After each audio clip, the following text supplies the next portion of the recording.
All right, let's talk about something that sounds like it's straight out of a sci-fi movie, but it's already here, all around us. We're talking about teaching machines how to see.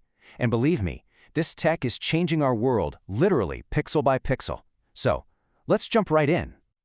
I mean, think about it for a second. How does your phone know it's you? Just by looking at your face? Or what about self-driving cars? How in the world do they manage to navigate a super busy street without, causing chaos? Well, the answer to both of those questions comes from the exact same really cool part of AI. In that part of AI, it's called computer vision. Basically, it's the whole field dedicated to making computers understand what they're looking at, just like we do. It's not just about seeing, it's about observing, interpreting, and actually making sense of the visual world. Okay, so here's what we've got on tap. First, we'll cover what computer vision even is. Then we'll dive into how computers actually see images. After that, we'll get a real machine's eye view, check out some mind-blowing real-world examples, and finally, we'll peek into the future of all this. For us humans, seeing is just easy. We don't even think about it. Light hits our eyes, signals zip to our brain, and boom, we see. Computer vision is basically trying to copy that incredible biological process. But, with cameras, a ton of data, and some really smart algorithms. So when a computer looks at this picture, it doesn't see a fish. Not at all. To the machine, this is just a whole bunch of data. It sees a giant grid made up of thousands and thousands of tiny little squares. We call those pixels. And every single one of those pixels gets a number. Let's say it's a black and white photo, right? 0 could be pure black, 255 could be pure white, and all the numbers in between are just different shades of gray. This is it. This is how a picture becomes a language that a computer can actually understand. Okay, so the computer has a sea of numbers. Big deal.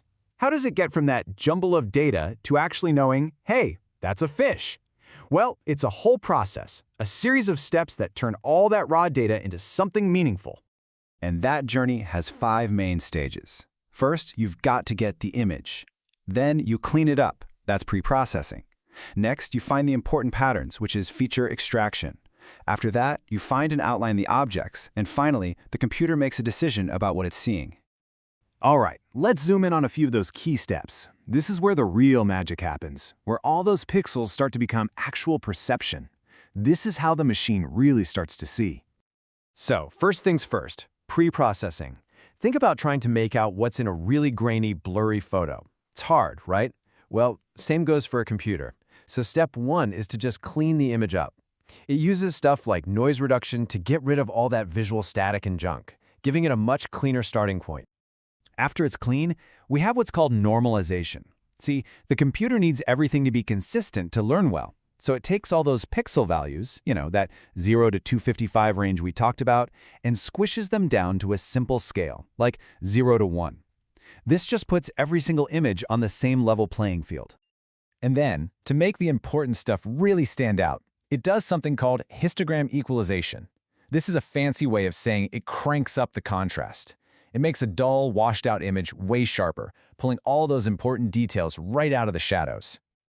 Okay, now that the image is clean and prepped, the computer can start looking for patterns. This is called feature extraction. So, instead of a blur of pixels, it starts to see things like the sharp edges of this corgi's ears, or the corners of its eyes, maybe even the texture of its fur. These are the little clues, the building blocks that scream, corgi! And once it has those features, it can start doing different things. The simplest task is just classification. It looks at the whole picture and says, yep, that's a dog. But then you can get more advanced. Classification with localization not only says it's a dog, but it draws a box around it and says, and the dog is right here.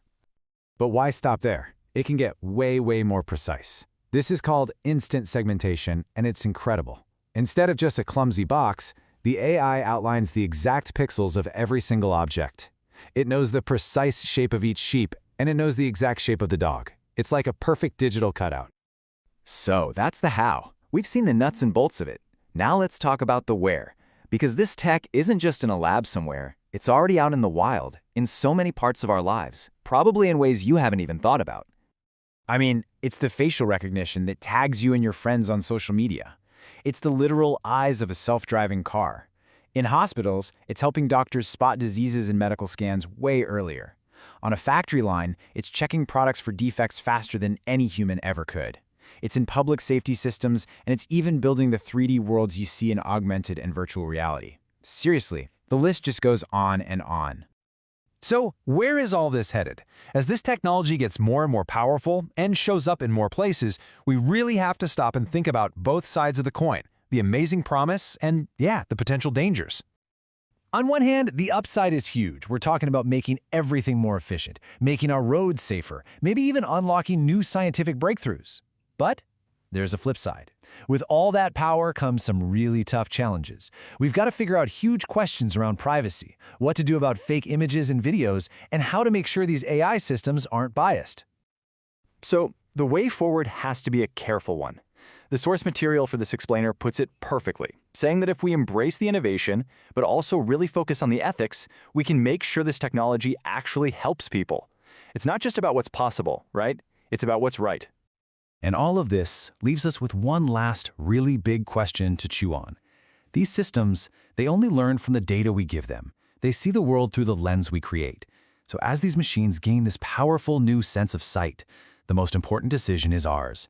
What world are we going to choose to show them?